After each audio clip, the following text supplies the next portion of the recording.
Du-te, necuratule, du-te. Pe sub pământ ai venit, pe sub pământ să pleci din soarta lui Alina, din scrisa ei, din cununia ei, să rămână curată, luminată, ca argintul cel curat de la Dumnezeu lăsat. Nu le dau sare la mâncare, nici odină, la culcare până la casa cui i-a dat, că și de Alina e păcat. Să rămână căstoasă, mănoasă, ca fagura de miere, ca pâinea în căpăstele. Zi să dea Dumnezeu. Să dea Dumnezeu. Cum se potolește vântul pe pământ, soarele până cer, focul prin cuptori.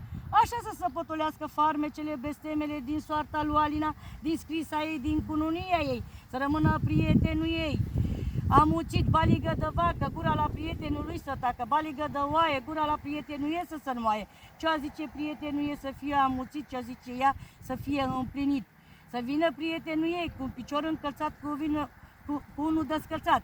Popotecă nemăturată, pe roavă nescuturată, zi să dea Dumnezeu. Să dea Dumnezeu. Că cu cuvântul am deschis farmecele și necuratul din soarta ei, din cununia ei, am îndepărtat. Și lucrez în noaptea asta pentru soarta ei, pentru cununia ei, pe numele lui Alina și pe numele la prietenul ei, cu toată inima, cu toate vrăjitoarele. Voi intra în această baltă și voi îndepărta urâtul din soarta lui Alina. Zi să dea Dumnezeu. Să dea Dumnezeu. Să rămâi curată, luminată, ca argintul cel curat de la Dumnezeu lăsat. Că la Dumnezeu m-am închinat și soarta ți-am împăcat cu prietenul tău.